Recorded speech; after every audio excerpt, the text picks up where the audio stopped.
everyone. I'm hoping people are joining. We're just getting people into the room here today. I'm Sam LaPrade. Welcome to the Capacity Building Institute monthly webinar. Today's topic, I am so excited. I cannot wait to introduce our guest speaker for today as well. Such an important topic, and I know many of you are coming in sometimes from all over Canada, sometimes from all over the world. I always love to see where people are joining us from. I'm coming to you from Ottawa and, of course, Algonquin and Anishinaabe territory, unceded and unsurrendered lands of the Algonquin people. I'm so excited to be here. I would love to know where you're coming from today.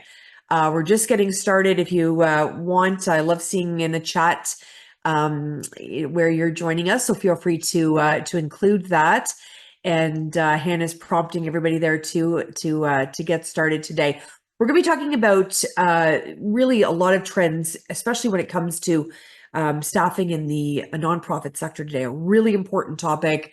Like I said, I've got lots of ideas on this myself, but I really want to hear from our guest speaker today. And I think it's going to be a really nice, robust discussion. So get comfy, get your favorite drink. We're going to spend some time with Addie today from the CBI, from the Capacity Building Institute. And Addie's going to guide us a little bit as we get started today. Judy's joining us from Vancouver Island today. It's wonderful to have Judy here, and Marianne joining us from London, Ontario. And we appreciate them sharing where they're coming in from. Addie, I'm turning it over to you. Is that okay? You're ready to go, my friend? Yep. Excellent. I'll be back in a minute. Thanks, Addie. No worries. All right. So, hello, everyone. My name's Addie, or Aditi, and I am the Outreach and Engagement Coordinator at Capacity Building Institute, or CBI. So, Capacity Building Institute is a not-for-profit organization that is under the umbrella of Sustainable Capacity Solutions. And we provide training, coaching, and mentorship to support staff and volunteers in the environmental nonprofit sector across Canada. So our mission is to provide equal opportunity and access to capacity building training for every small shop nonprofit and environmental leaders across Canada. And we do this through 6 main themes.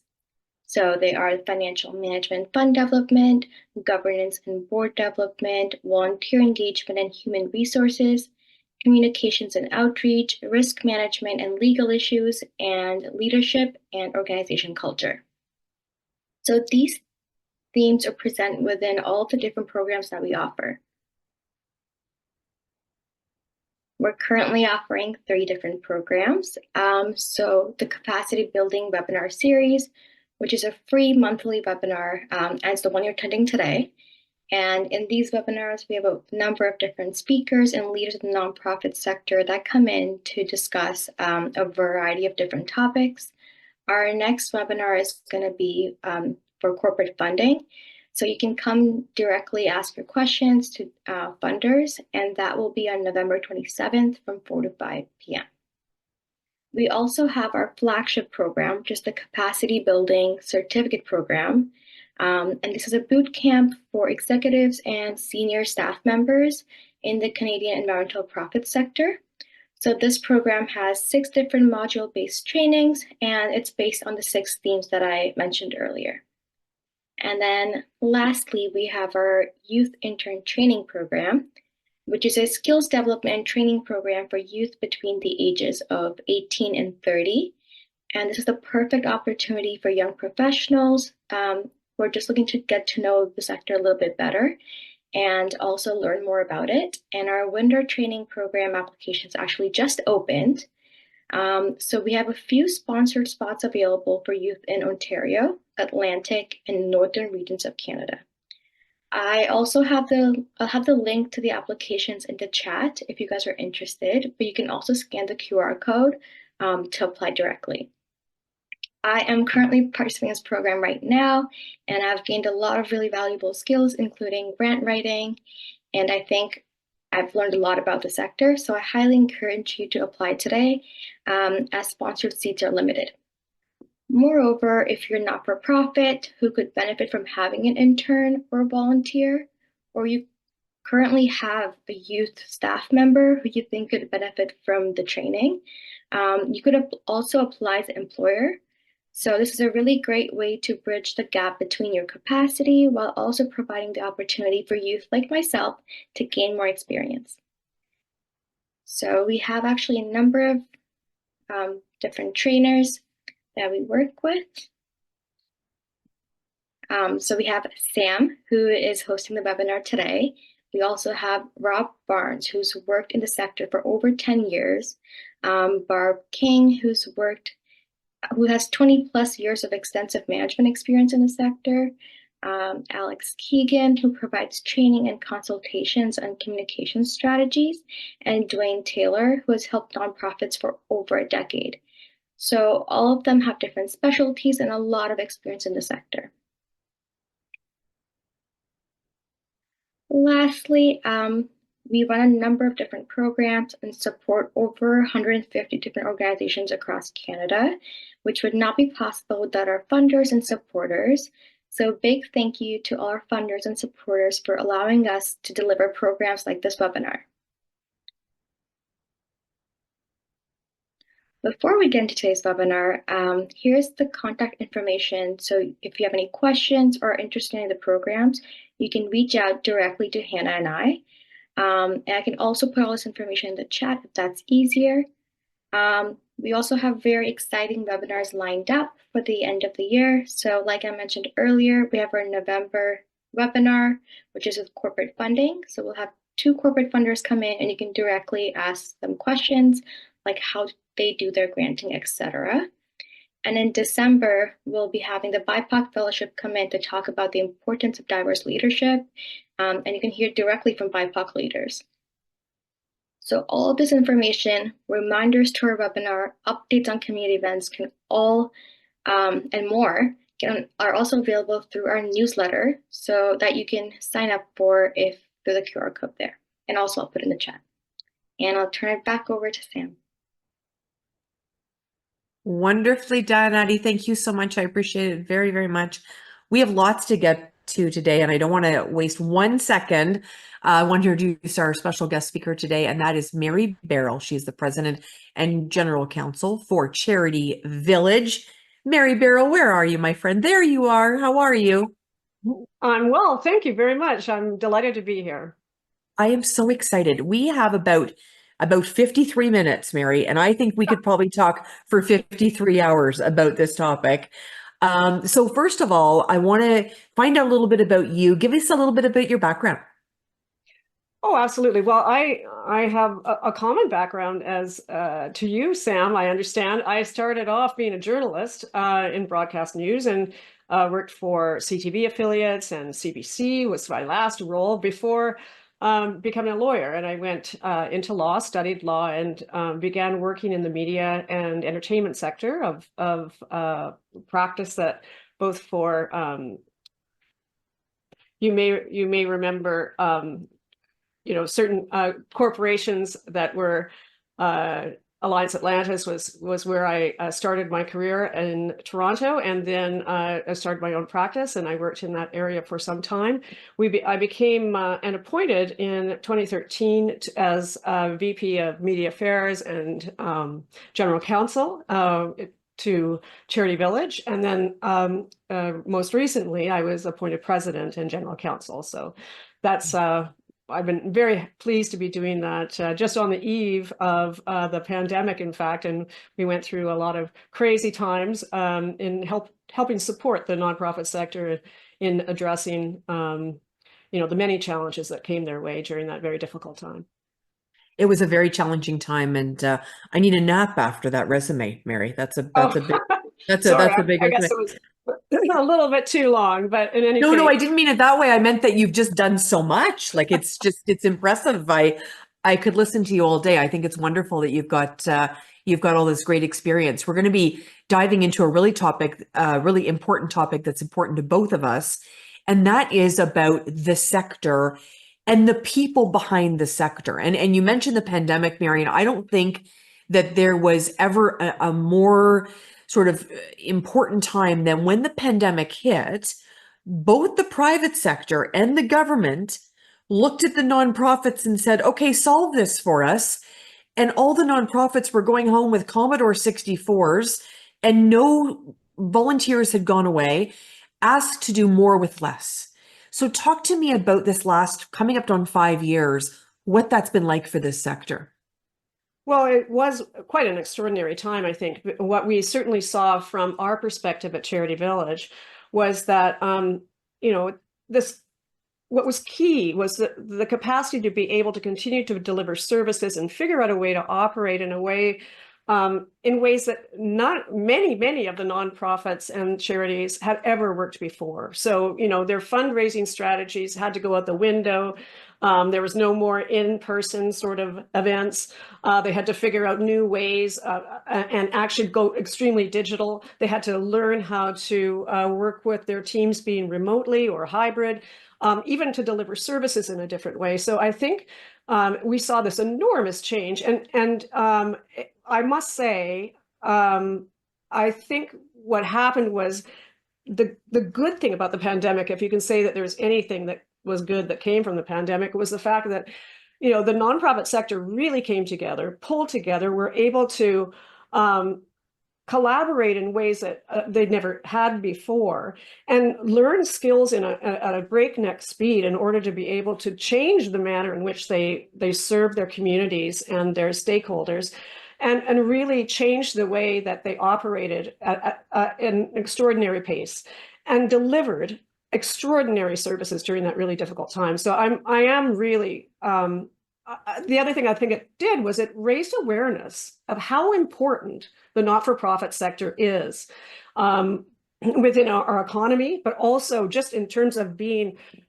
truly the substance of our society, like the foundation of our society, and how we help keep things moving and taking care of people and taking care of communities. So I think it was an extraordinary time. Certainly it was an extraordinary time to to take my role on as president during that period. But we're very proud to have, excuse me, I'm struggling with a bit of a cold.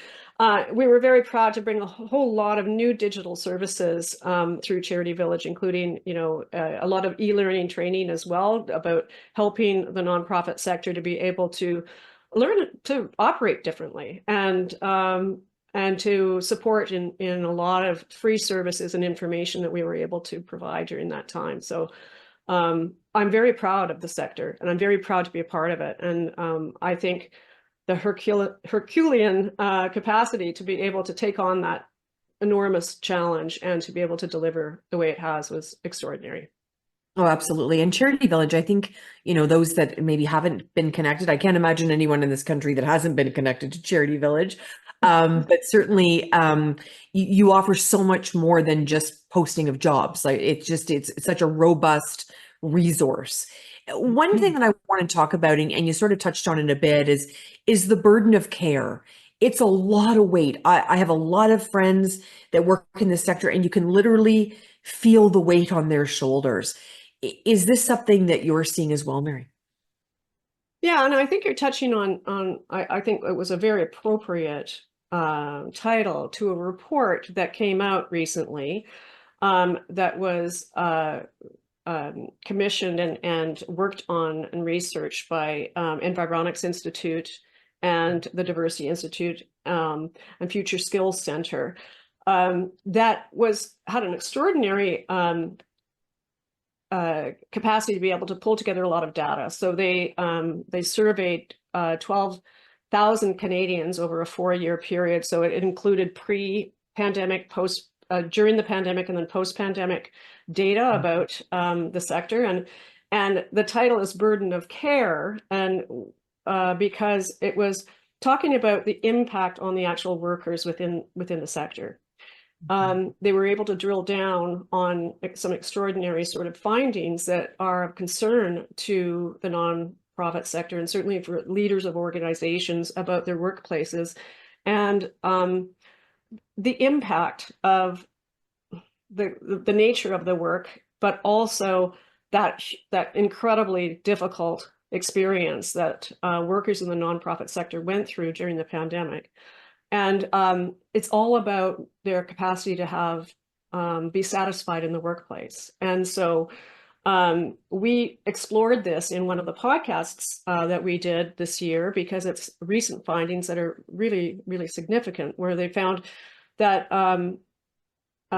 workers in the nonprofit sector had higher levels of dissatisfaction than workers in the public and private sector. And it was interesting because they were able to actually compare people in the nonprofit sector and their responses in comparison to both the public and private sector. And so the findings were really significant and quite disturbing. And it's really sort of a red flag that I think has to be of concern to any leaders about how they should be thinking about their teams and supporting their workers within their organization. Brilliant. I think it's it's definitely been challenging. Anyone that's ever tried to recruit a position, particularly since the pandemic, there's that new layer of of hybrid work or at home work that's now been added on. Retention and of course recruitment. That's your game every single day. Talk to me a little bit about what you're seeing in the sector. Well, I think that what we've seen is there's a challenge. Certainly, there's I would say there's three big challenges. The first being this problem of these findings that came out of, and I think there's a lot of nonprofits out there who will see their own workplaces in some of the survey results that found that the job satisfaction was higher and disturbingly high, given the fact that we're all motivated by wanting to do better and make change and making positive change. It's very troubling to discover that a lot of workers are feeling unhappy and dissatisfied and overworked and overburdened. And, just again, the burden of care is really the essence of it. There's another trend that's going on too that is also a very serious challenge, and it's not a new one. It was identified in the Senate report from 2019, 5 years ago, about the fact that that the nonprofit sector has not done a really great job of creating a succession plan within the organizations that serve it. So the challenge being that, of course, given what we all went through with the pandemic, everybody's attention was certainly not worrying about the succession, but really was to survive and be able to help and serve the communities that they're mandated to. But on the other hand, this was recognized some time ago, pre-pandemic, that there was a real issue with the nonprofit workplace being dominated, particularly in the leadership level, of people that were my age. And certainly boomers are what was recognized as a real serious problem at that time was actually turned into a full-blown crisis during the pandemic, because as you're aware, a lot of boomers, boomer leaders, took early retirement. They left, and so people had to do with having fewer leaders there, and also because there was no succession plan in place. Succession plan is an expensive and difficult thing to put together, and it takes time, and it also is a challenge, because succession plan assumes that you have somebody that you're mentoring up and bringing into the leadership sort of space in order to be able to mentor and carry them on and groom them to become a leader. And that's often a challenge, because people, organizations are way too busy trying to actually serve the communities that they do, and also they just don't have the resources and the revenue and the income to be able to afford to have a person in waiting, if you understand my point. And that's certainly what we heard from the experts. And the challenge being now that there's statistics out there that are saying that for every 100 people that are coming into the workforce, 40 are leaving in another decade. So it's a real challenge, because it's just a demographic shift that's going to be enormously impactful on the sector that leaders have to address and grapple with. For And sure. I guess the third trend that we're seeing is, it's especially become more impactful now because of the challenge of the cost of living and housing, et cetera, that it's become more difficult to actually be able to attract young talent to the sector. There's a lot of competition out there. There's a lot more sort of economic and financial struggles that young people are dealing with today than they had previously in terms of housing and such like. And so, their paycheck makes a difference at those foundational years of their career. And so the usual kind of attraction for anybody is, join the nonprofit and charitable sector to do good, to be able to embrace your passion and do good in the world. And that's really an important principle, an important, I guess, an advantage in a way in terms of being messaging to attract people to do that. But in the context of an environment where the economy is really struggling and where people are struggling to make ends meet, it's tougher, especially when the vast majority of nonprofits cannot pay the same salaries that are paid in the private and public sector. So yeah, there's a real challenge with that. And also, the other thing that we're hearing anecdotally from the experts that I interviewed for my podcast on this topic was that, young people are in nonprofits and they're often actually seeing their leaders and their managers burnt out and tired and working really hard. And so they're just sort of saying it's not for me. And by the way, I have to pay for rent. And so it's getting to be tougher to attract young people to the sector. And the interesting thing about that is, of course, attracting young people is to the sector and for careers in the sector, really part of the solution of both the capacity, the issues around dissatisfaction at work, bringing people in that are enthusiastic, that can take on those roles and learn and become part of the team, as well as this whole succession crisis is only going to be in the long term addressed by being able to attract young people to the sector. So those are the three big trends that we're seeing that's happening now, but also on the horizon will continue until, we figure out solutions that can address some of these issues. Yeah, beautifully summarized. I think a lot of people on the call today would certainly agree with many of those sentiments. And when you think about attracting people to this sector, you mentioned the wages, benefits as well, that type of work that they're doing. A lot of young people are having to have a second job. So I know when I started in the sector, Marion, I mean, I'm talking about a long time ago, but if the work week was 40 hours, sometimes I was putting in 50 or 55 hours because I wanted to get ahead. But young people today have another position. They may not be able to do that. So they're kind of staying at a level and a lot of transitions over, staying somewhere 18 months and going somewhere else for 18 months. That's not sustainable in the sector either. Would you agree? Yeah, in fact, it's a real challenge because, it goes back to the economy. A lot of nonprofits can't afford to pay a full-time salary and benefits and all the things that would keep somebody there. So, there's a lot of precarious work in the sector. And, of course, and it's very frustrating and kind of breaks your heart that there's so many people that want to do good and want to make a difference, and that's why they're there and they're prepared to take less money, but at the same time, they don't even have job security. They don't have benefits. They're working part-time, and so I think these are really significant systemic problems that have to be overcome, or for the benefit of not just the sector, but also all the people that depend on it.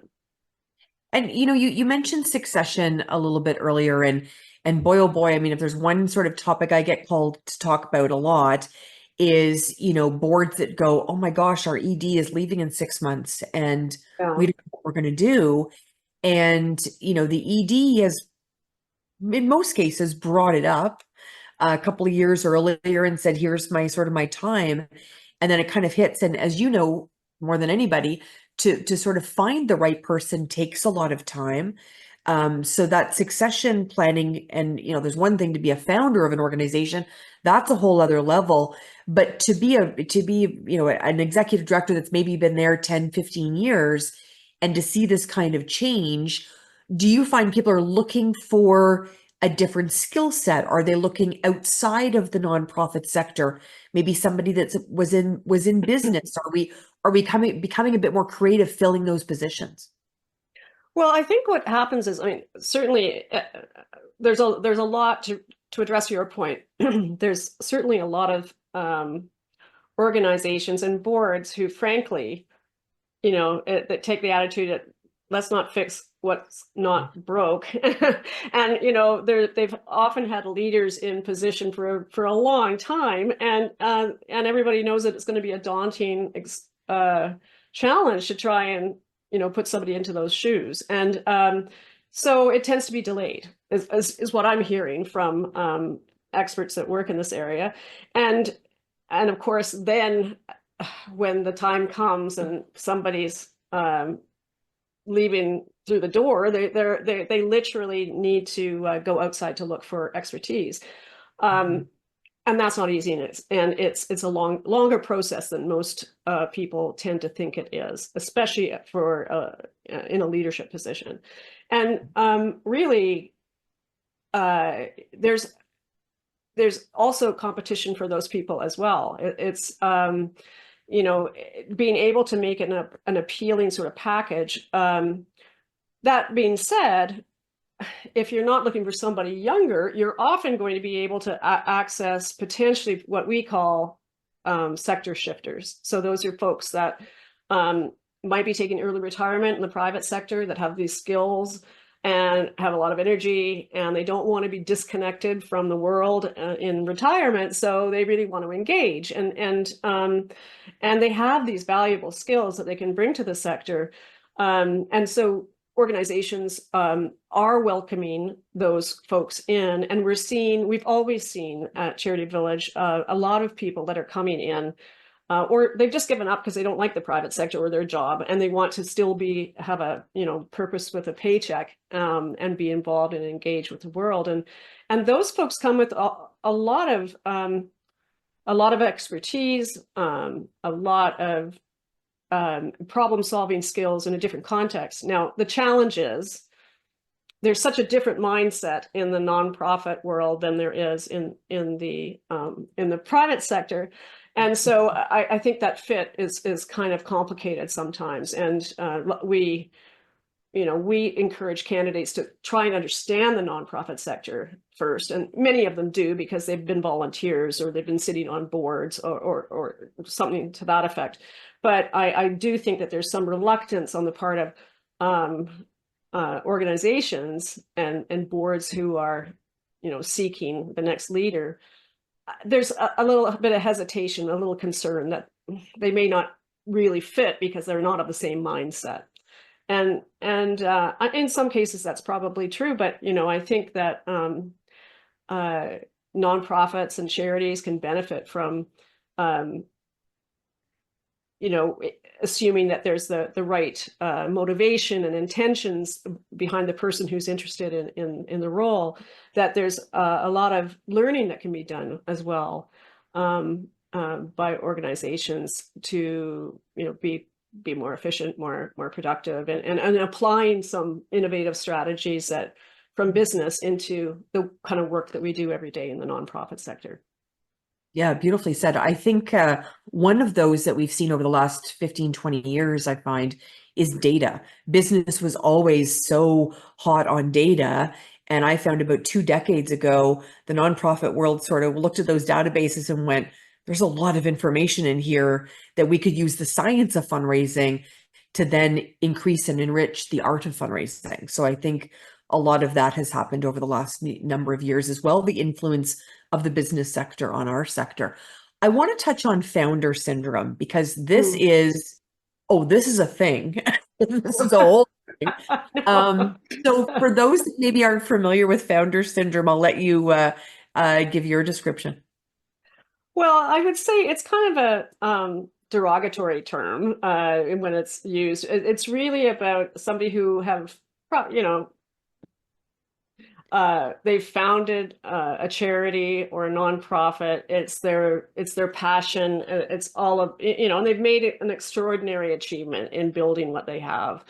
But often, and you know, it's partly the board's relationship to the founder as well, because the founder may have been very instrumental in who's on the board. You know, so uh, the founder, it's like leaving your baby. It's very difficult to let it go and go out into the world and develop and become its own thing or somebody else's baby. And so that's a challenge. And it's really up to the board to have the responsibility to be able to address the succession question with the executive director or CEO, and do it early enough so it doesn't feel threatening, that this is an ongoing plan that can be worked together with the executive director and the board about what are the plans and what are the steps, and how do you, once the succession occurs,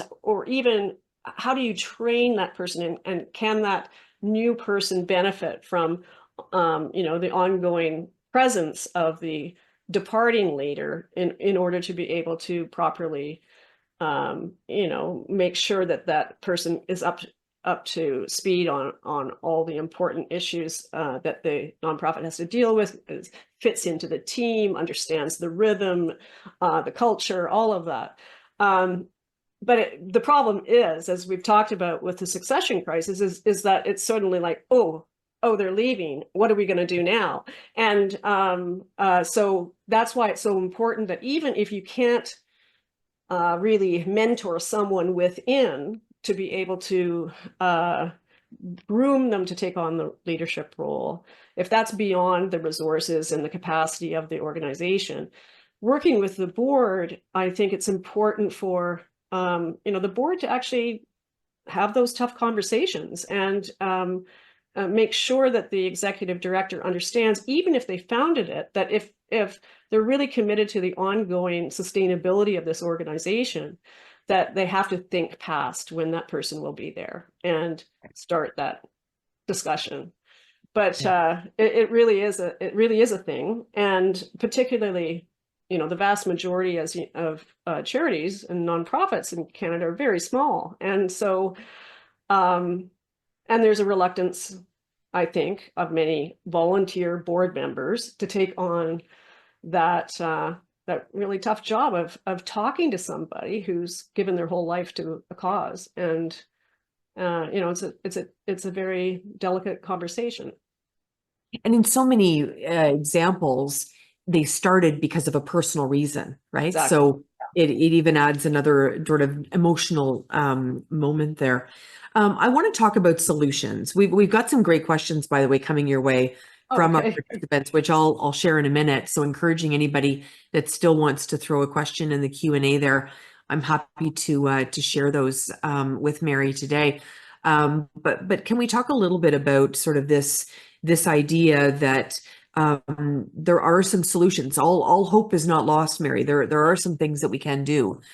So walk me through that, because you're a positive person. I know you are. Okay, so which issue do you want to deal with? Well, I think when it comes to the you know, the solution for succession problems, let's talk a little bit there, and then maybe overall in the sector. So I think the first part is the board has to be thinking about this. It's their job actually to recruit and be able to make sure that the appropriate person is in place. That's one of their major responsibilities, of course, as you're aware. So the board has to be confronting this as their responsibility. The other thing is, if the leader, the CEO or executive director, has to be in a position, should, you know, if it's not occurring to them, then if it has suddenly occurred to them that they want to depart, making sure that they're providing enough information and enough lead time to the board to be able to start the process of actually doing some recruitment, unless you have somebody that you're bringing up through your organization. Now, during that time, so the true long-term solution is to actually have a succession plan. And but in the event that you don't have one, and we know that we've got all these boomers that are going to be departing, so what do you do in the interim? Well, if your only option is to bring somebody from the outside and go and recruit a leader from elsewhere, but that takes time.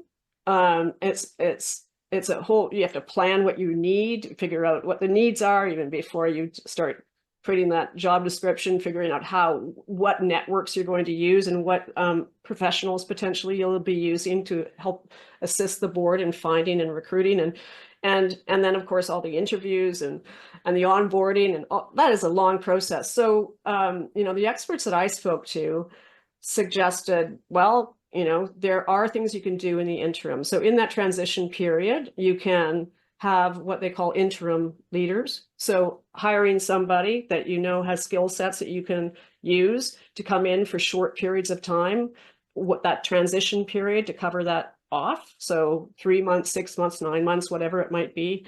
The other thing potentially that we're seeing and that I'm hearing about is that in the event you can't find a leader, or there's just not the right fit, you can't get somebody that's is what you feel is appropriate, and you don't have the resources to attract the kind of one that you think you need. They're seeing mergers and some amalgamations between nonprofits. So you have a similar mission, you're potentially co-located or at least within a region, and sharing those leadership roles between those organizations. That's apparently happening, which I think is a fascinating sort of way of addressing that. And then, of course, you can figure out whether or not somebody who would be a sector shifter, whether there's a way of bringing in somebody from the private sector or from the public sector to bring on that role. And so those are kind of the interim solutions to that succession challenge in the short term. Long term, though, really is to be communicating between the board and the executive director, be planning, from now, even if the person isn't leaving for a decade, because you're going to have to figure out, okay, what will the needs be in the future? Because that's the needs in the future. Your existing leader may not have the same capacity or the qualifications to meet the needs that you're likely going to need in the future. It's so true. Yeah. So the more you can start talking between the board and the executive director, having those respectful, open conversations about the challenges and the needs as soon as possible, and keeping that going, I think allows for better planning. And then, looking around in terms of offering the opportunity of potentially bringing somebody up internally, if you have the capacity to do that, it's really about letting them see, because, you have somebody in middle management who's going, well, he's never going to, or he or she is never going to leave. I'll always be stuck here. And you have really good potential leaders that might depart the organization because they don't see a career path up to leadership.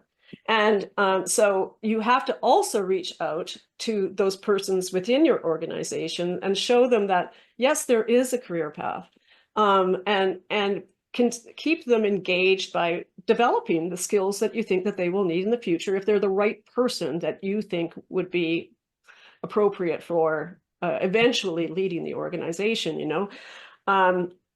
Make sure if you've got a gem not to lose them. So I think the communication has to go both directions, up and down between the executive director and the board, and then internally the executive director and whomever that they see on their team that has real promise to and communicating the fact that you as executive director are not going to be there forever, and that letting them envision the fact that they might actually have an opportunity to really lead. Yeah, let them dream the dream, Mary. Let them dream.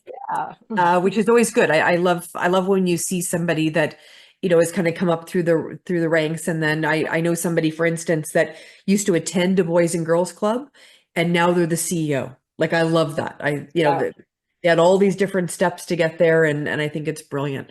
I do want to touch on the second question. I know I threw a lot at you there. Just that overall job dissatisfaction, and trying to see what we can do there. There are some things we can do in the sector. I know a lot of people ask for hybrid work.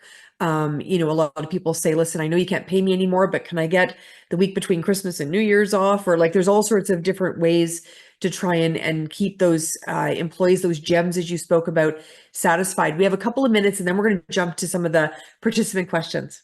Okay, great. I think, well, in some instances, you're not going to be able to pay them more. And obviously money counts, especially in this kind of economy where things are tough.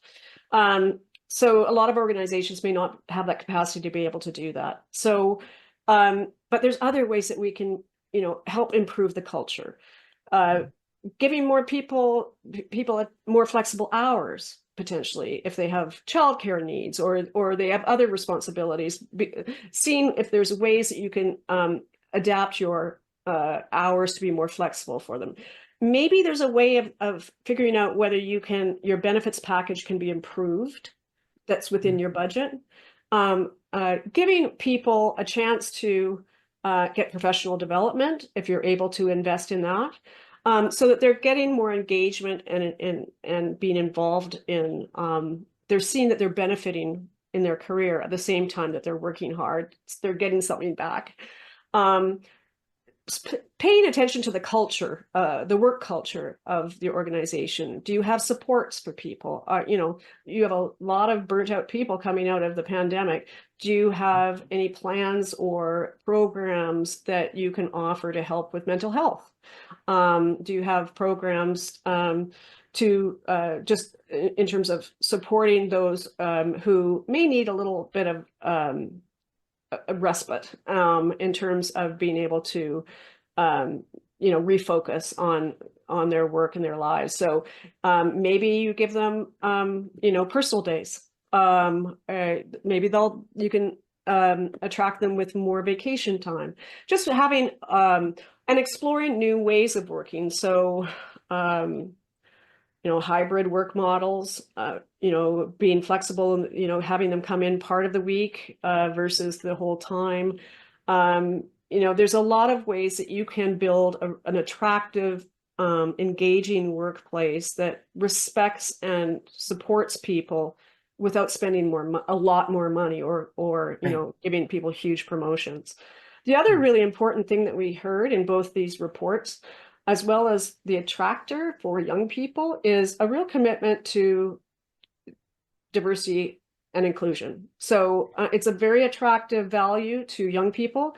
But for people within the workplace, some of the things that came out of the burden of care report was real concern around people complaining of feeling that they've experienced discrimination or an insensitivity, racialized workers, people with disabilities.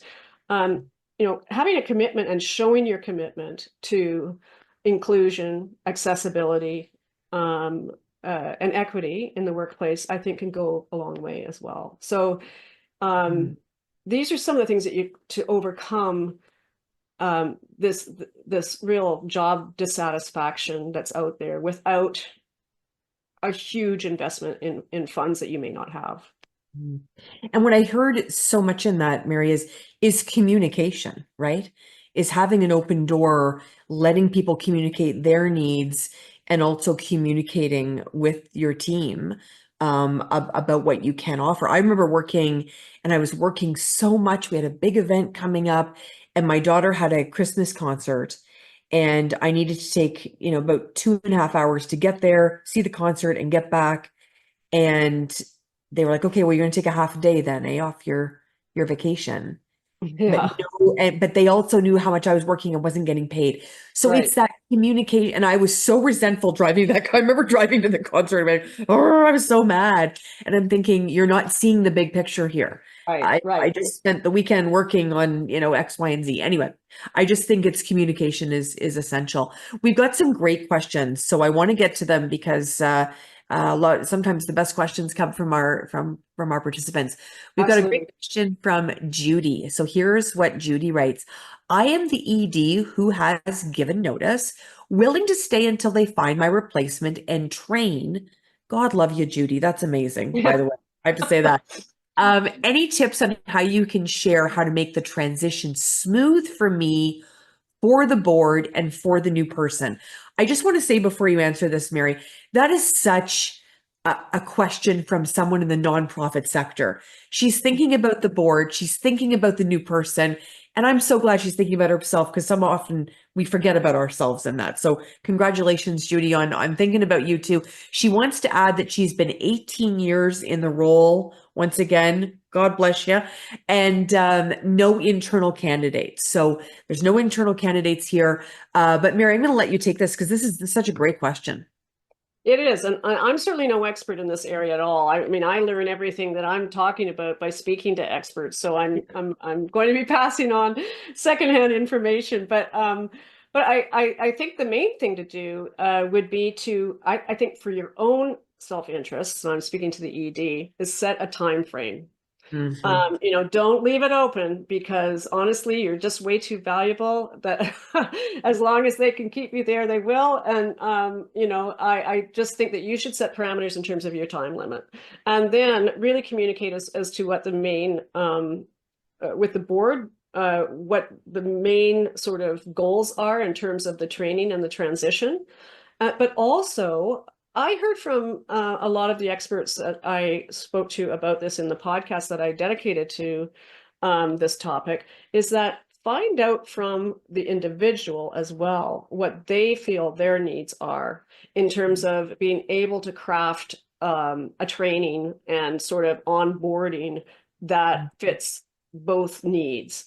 And make it smoother because you don't want to be at the end of the process of training them and then they still haven't been addressed their own personal sort of requirements in order to make that transition as smoothly as possible.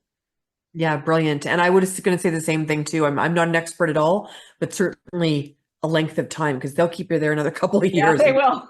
toast. Marianne has a great question. How do we make it common for wages in the nonprofit sector to be higher? In a past organization, we went from 100% volunteer board to now having two full-time paid staff at a good salary. Why can't we demand better for staff? If services are cut, perhaps society will value the services more.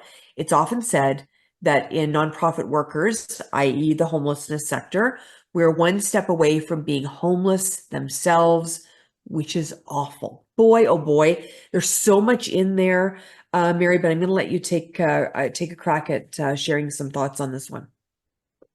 Well, I think, there has been for at least a decade, and ONN has done a lot of work on this in terms of both looking at the issues, but also providing sort of resources and tools about the decent work movement. And that's about, being making sure that organizations work towards and actually they now have a process where they can be certified that they are committed to providing fair wages, that they're committed to stable and productive work for people, that they see their workplace as a source of dignity and as part of the job and part of the values and culture of the place.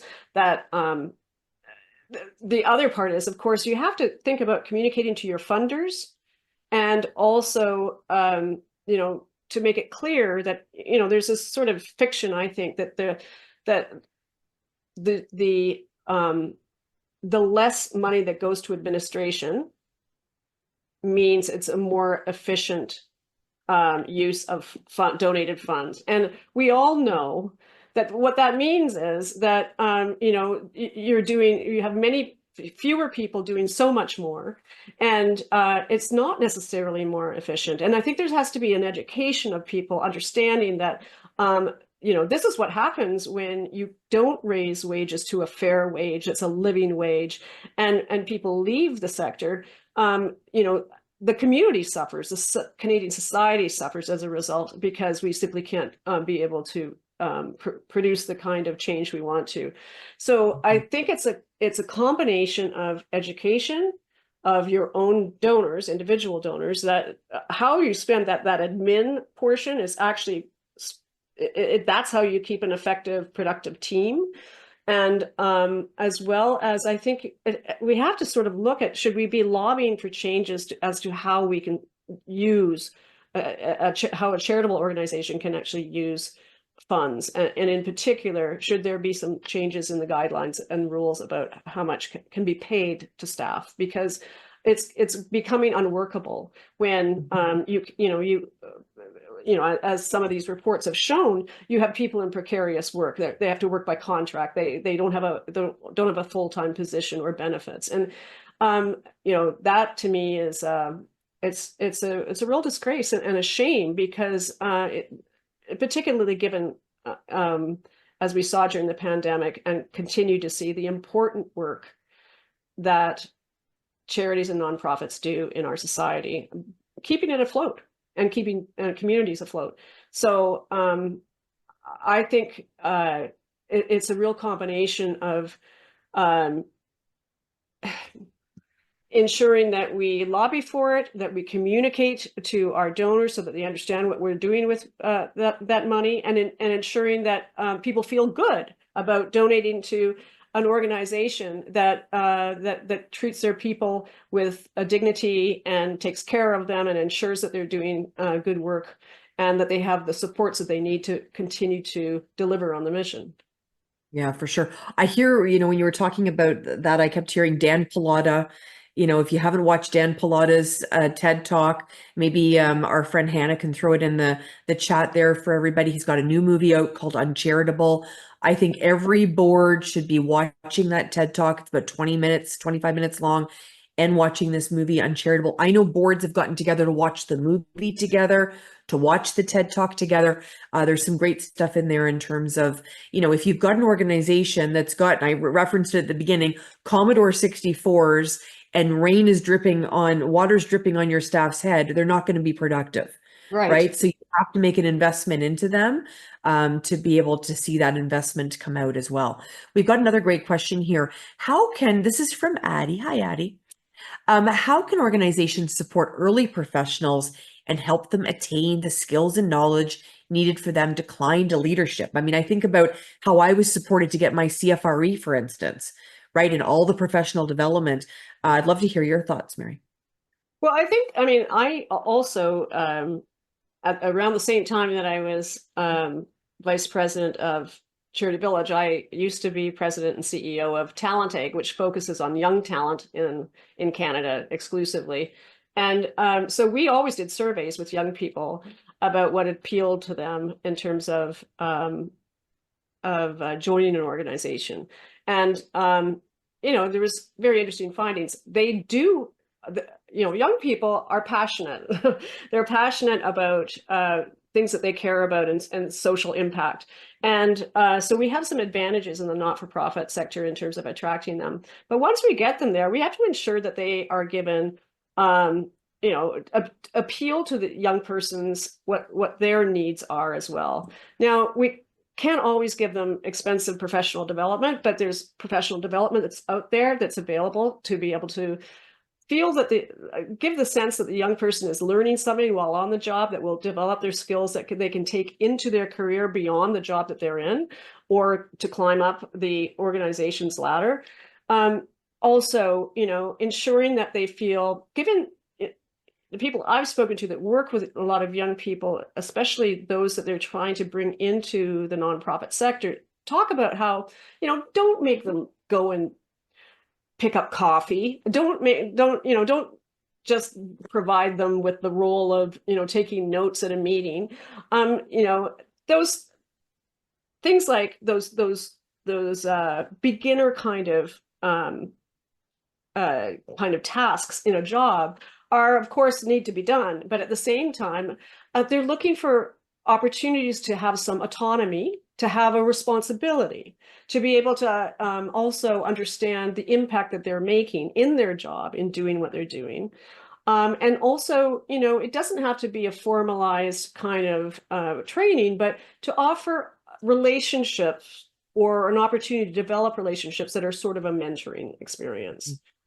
So exposing them to more interesting sort of things than simply doing filing. You think back on those boring kind of jobs that we all had at the beginning of our careers, and how hard it was to stay awake, but and it's even harder to be enthusiastic. But really, just meeting them where they are and understanding that they have tons of talent and capacity and technological savvy that many of us don't have, that are so useful to our organizations. And I guess, being able to embrace them as a whole person, as opposed to, just being somebody who can help, an office helper, and giving them a little bit more of a feeling of responsibility within the organization, and trusting them with, and actually hearing, asking them what they think about various decisions, and asking them for the feedback.